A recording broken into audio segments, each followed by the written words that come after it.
only for you to speak. Apostle, one of the things that marked you, made you distinctive, was the resurrection of your wife from death.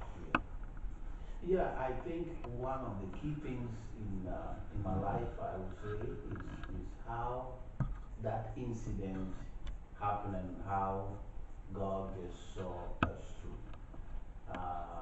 In actual fact, it began in a very simple way. My wife went to Ghana to celebrate her father's birthday. She was fine, she was healthy. And she came back and, as usual, was tired and was healthy, and it was a joy having her back. And that was 2003. So what really happened was that after 3-4 days, she felt feverish, so she had to see the doctor, her family doctor, and then the family doctor prescribed some things for her, and she was okay. But the following day, or in fact the night and the following day, it got a little worse, so we had to go to the hospital, Negra Hospital in Verona, and everything was fine.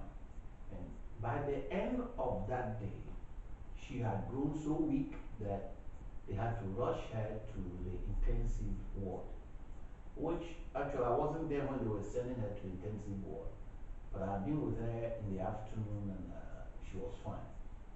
So quickly, I had to go back in the night and find out what was happening, and she was under intensive. And this was in December, early December, and we had to really battle it out until the point that she was pronounced actually dead. And that Apostle, you mean the doctor certified and pronounced your wife dead? That's right. In fact, what they said, I quite remember that one night before that, one of the doctors told me that I should leave my telephone open, because any moment from now they will call me to take the baby, to take my wife home as the dead body. So the following morning, I went back and the senior medical officer said, well, we've tried our best. And so now she's not responding. She's not waking up. And we need to wait till maybe 3 days to see.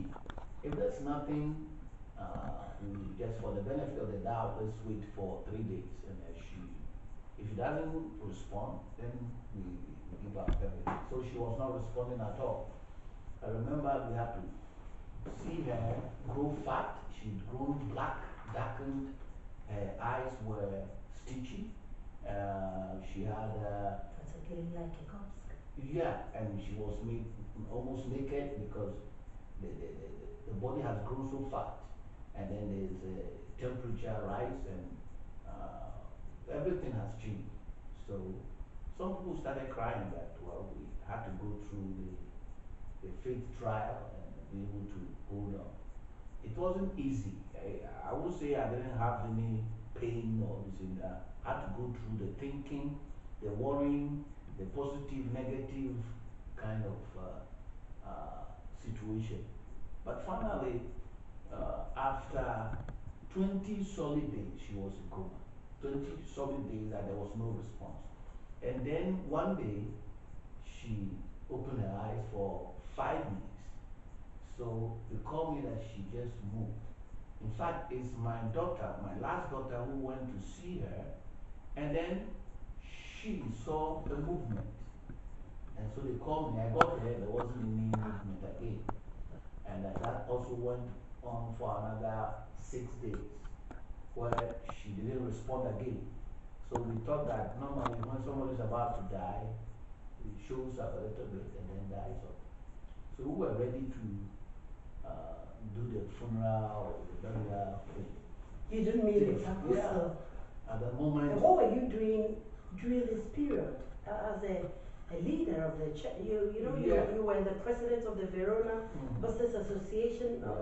What were you going through? What was happening? Funny enough, God gave me special endurance, special faith that particular November we had a Thanksgiving. We have invited 5 pastors from the states that they were in care, and then we were preparing for the thing. So I was busy arranging for them, and I didn't even show to them that there was this problem. He knew that my wife wasn't feeling fine, but he didn't know the intensity. I remember sending the bishop, one of the leaders, the bishop, to the hospital, and he wept. He wept so much and was so devastated, couldn't even preach the following week. You know, we had to wait till, because he never knew that it was so extreme. And so eventually, after the celebration, we went through the celebration, the Thanksgiving, everything, and she was still in that coma. But then we're hopeful. You know, we're hopeful for many reasons that God is able to pray for her. We did all kinds of things. We invited many people. That's where I really appreciate your husband. And that is where I also want to want us to learn. You wrote to every pastor in the land that this is the situation. Very good. What I did you didn't care. Yeah, I had a list, you know, being a pastor responsible for various pastor meetings, you know. I had all the addresses, telephone calls. So I made a telephone call to everyone. Some came, some blamed me for not telling them on time. I like this part, behind them, behind the background you were saying this, that at the time that your eyes were wet, that was when people started to blame you, point fingers at you. Some were saying that maybe this thing has begun a long time and didn't say anything about it. Hid it. But I didn't hide it. This was the first week that this thing coma was pronounced. Are you not permitted to keep it to yourself? So I didn't expect that it would be a coma like that. The rumors was that the doctors told you this was what is going to happen, but you didn't care. Actually we saw that it was very dangerous, extreme. So what I did was to send letters to everybody or messages to everybody I could put my hands on. And some came immediately, and I really said, I appreciated your husband. That was the first time we got so intimate at a time when I was about to give up.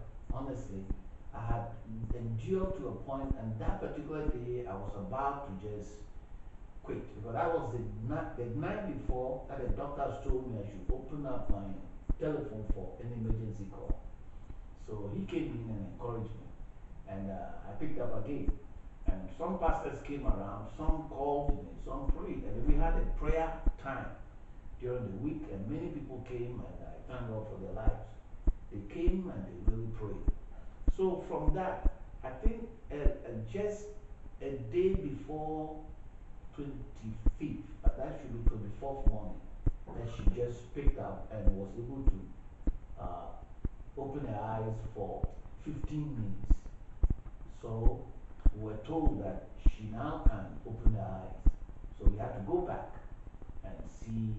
So I didn't actually celebrate. Were the celebration? This is exactly what I was the celebration, because I mean you are preparing for a funeral.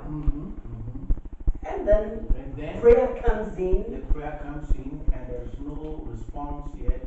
And then suddenly, we are informed by the doctor that she is awake for 15 minutes, and that I will be the only person permitted to. In Ghana, they say obeyment.